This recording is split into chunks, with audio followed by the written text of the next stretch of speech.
NEET குளறுபடிகளால் உயிரை மாய்த்துக் கொண்ட மாணவர்களின் பெயரை சுட்டிக்காட்டி தற்போது சிஜேபி சார்பாக அவர்களுக்கு அஞ்சலியானது செலுத்தப்பட்டு வருகிறது. தொடர்ந்து தர்மேந்திர பிரதான் அவர்களும் தனது பதவியிலிருந்து விலகிக் கொண்டிருக்கிறார். அதற்கான ராஜினாமா கடிதத்தையுமே பிரதமர் நரேந்திர மோடி அவர்களிடம் வழங்கியிருக்கிறார். மேலும் முக்கியமான கூடுதல் கருத்துக்களுடன் நம்முடன் இணைப்பில் இணைகிறார் நாம் தமிழர் கட்சி சார்பாக இடும்பாவனம் கார்த்திக் அவர்கள். சார் வணக்கம். வணக்கம் சார், தற்போது தர்மேந்திர பிரதான் மிக பெரும் போராட்டங்களுக்கு மத்தியில் தனது பதவியை ராஜினாமா செய்திருக்கிறார். இதை பத்தின உங்களுடைய கருத்துக்கள் என்ன சார்? இது போராட்டத்துக்கு கிடைத்த முதற்கட்ட வெற்றி அப்படின்னு சொல்லலாம். ஆனா இது முழுமையான தீர்வு இல்லை.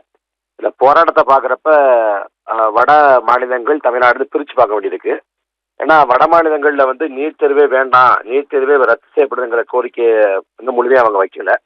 நீட் தேர்வுல குளறுபடி நடந்திருக்கு, முறைகேடு நடந்திருக்கு, அது தொடர்புடைய ஆட்களை கைது பண்ணணும், அதுக்கு தார்மீக பொறுப்பேற்று தர்மேந்திர பிரதான் பதவி விலகணும், அதை பாதிக்கப்பட்ட அதாவது தற்கொலை பண்ணி இறந்து போனவங்க குடும்பத்துக்கு இழப்பீடு வழங்கப்படுங்கிறது தான் முதன்மையான கோரிக்கைகளா இருக்குது. தர்மேந்திர பிரதான் பதவி விலகிட்டாரு, அநேகமா இறந்து போனவங்க குடும்பத்துக்கு கூட இழப்பீடு வழங்கப்படலாம். ஆனா அதோடு இந்த போராட்டம் முற்று பெற்றுச்சுன்னா அது சரியா இருக்காது. தமிழ்நாட்டில் இங்க பாலநிலத்துல போராடுறவங்க நீட் தேர்வு வேண்டாங்கிற கோரிக்கை தான் வைக்கிறாங்க. அடிப்படையில் ஒரே ஒரு கேள்விதான், இங்க இந்தியாங்கிறது ஒரு தேசம் அல்ல, இந்தியாங்கிறது ஒரு நாடு இல்லை, இந்தியாங்கிறது துணைக்கண்டம், ஒரு ஒன்றியம். இங்க மாநிலங்கள்ங்கிறது ஒரு மாகாணம் இல்லை, மாறாக எல்லாமே ஒரு தேசியனத்தோட தாயகம், தேசம். அப்ப ஒவ்வொரு மொழிவழி தேசியனத்துக்கும் கலை, இலக்கியம், பண்பாடு, வாழ்வியல், உடை, பூகோளம்னு ஒவ்வொன்றும் மாறுபடுது.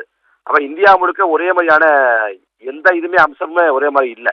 அப்ப ஒரே மாதிரியான இல்லாத போது, அமைப்பு முறை இல்லாத போது ஒற்றுமைப்படுத்த பாஜக துடிக்குது. அந்த ஒற்றுமையத்தோட நீட்சி தான் ஒரே தேர்வு, ஒரே தகுதி தேர்வுங்கிறது. அப்ப இந்தியா முழுக்க ஒரே மாதிரியான கற்றல் வாய்ப்புகள் இல்லாத போது ஒரே மாதிரியான தகுதி தேர்வுங்கிறது சாத்தியம் இல்லை. அப்ப நீட் தேர்வு தமிழ்நாட்டுக்கு வேண்டாங்கிறது மட்டும் சரியானது இல்லை, இந்தியாவில் எந்த ஒரு தேசியத்துக்கும் எந்த ஒரு மாநிலத்துக்கும் கூடாதுங்கிறதா சரியா இருக்க முடியும். அப்ப நீட் தேர்வை விளக்கணும், அதை ரத்து பண்ணணும் அப்படிங்கிற கோரிக்கையை 10 ஆண்டுக்கு முன்பே தமிழ்நாட்டில் வச்சுட்டோம். ஆனா வட மாநிலங்கள்ல நீட் தேர்வு குறித்தான முழுமையான புரிதலுக்கு அவங்க வரல. நீட் தேர்வுல குளறுபடி நடந்திருக்கு, அந்த குளறுபடியை களையப்படணும், அது தொடர்புடைய ஆட்கள் தண்டிக்கப்படுங்கிற இடத்துல நிற்கிறாங்க. அப்ப இந்த தர்மேந்திர பிரதான் பதவி விலகினது, அப்புறம் ஒருவேளை இழப்பீடு கொடுத்தா அதோடு இந்த போராட்டம் முட்டுப்பற்றக்கூடாது. அது நீட் தேர்வே வேண்டாம், பழையபடி அந்த பள்ளி மதிப்பெண்களை கொண்டு, பரணா மதிப்பெண்களை கொண்டு மருத்துவத்துக்கு ஆட்களை தேர்வு செய்கிறேன், அதை நோக்கி போகணும். அப்ப இந்த தர்மேந்திர பிரதான் பதவி விலகிறத ஒரு முதற்கட்ட வெற்றியா பார்க்கலாம். ஆனா இது முழுமையான தீர்வை தராது. அதுக்கு தொடர்ச்சியா போராடணும், மத்திய அரசு அழிபணி வைக்கணும். இந்த போராட்ட காலத்துல பங்கேற்றவங்களுக்கு வாழ்த்துக்களும் அன்பும்.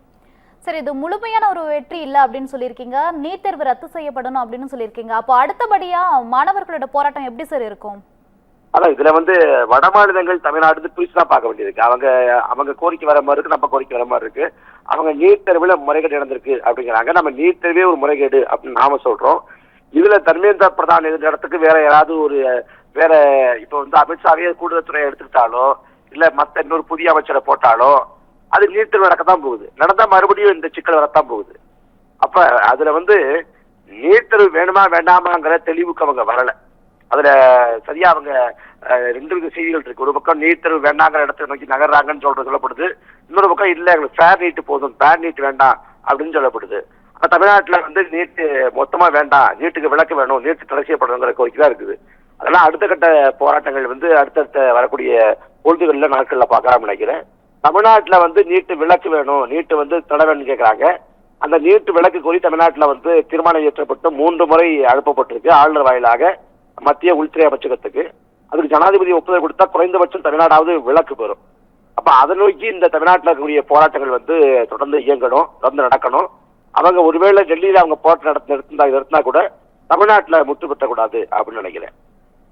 சரி, இப்ப மத்தியில தான் இந்த போராட்டம் ரொம்பவே தீவிரமா அடைஞ்சிட்டு வந்துட்டு இருக்கு.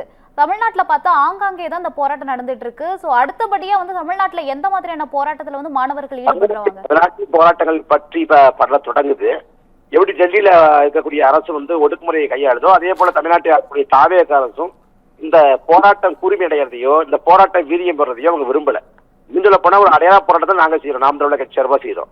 அடையாள போராட்டத்துக்கு ஏகப்பட்ட கெடுபிடிகள் இருக்கிறாங்க. இன்னைக்கு போராட்டம் சைதாப்பட்டில் நடத்துறோம், அங்க வந்து மேடை போடக்கூடாது, நாற்காலி போடக்கூடாது, ஒளிபெருக்கினா பெரிய அளவிலான ஒளிபெருக்கி வைக்கக்கூடாது அப்படின்னா 1000 நிபந்தனைகளை போட்டு ஒரு அடையாள போராட்டம் காலைல உட்காந்து மாலையை கிளம்பிட போறோம், இல்லை மதியம் கிளம்பிட போறோம்.